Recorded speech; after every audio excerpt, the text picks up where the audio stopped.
Have you ever planned a fun playdate only to watch it crumble into shouting, slam doors, or even tears?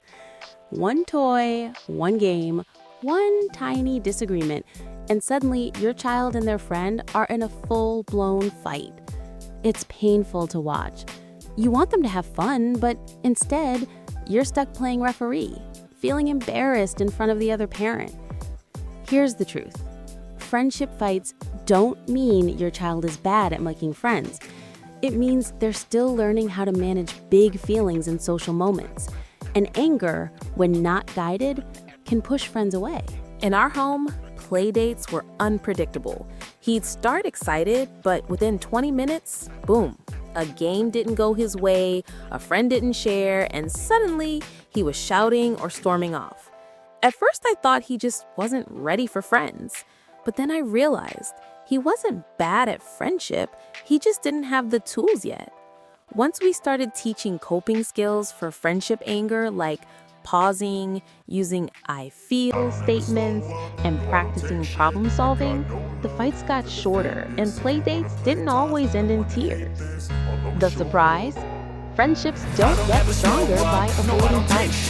They get stronger by learning to repair after them. Anger is part of relationships. It's what we do with it that matters. When kids have tools to calm down and talk it out, friendships grow deeper. For us, this meant practicing calm down skills before playdates, teaching coping statements like, I feel mad, can we switch? And using worksheets to reflect after fights.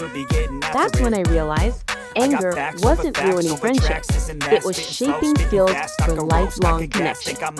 Here's the friendship anger system that works for us. Part A. Spot friendship triggers.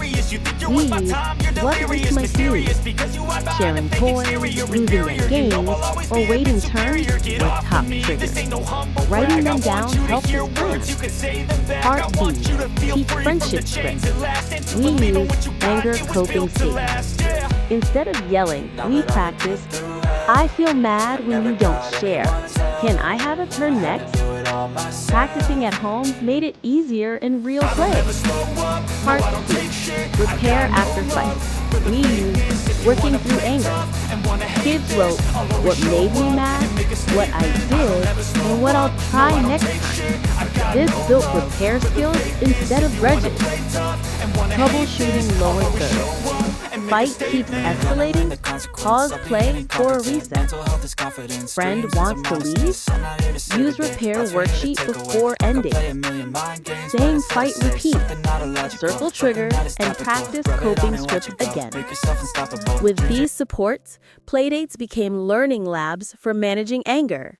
Within a few weeks, playdates changed.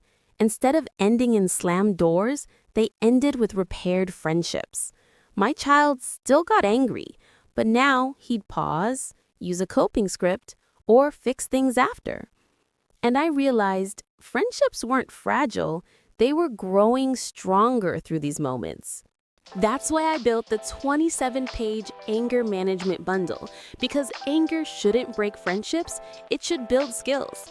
Inside, you'll find Fuse worksheets to spot triggers, coping statements for friendship fights, working through anger tools for repair, and charts and scripts for calmer playdates. It's ready to print today.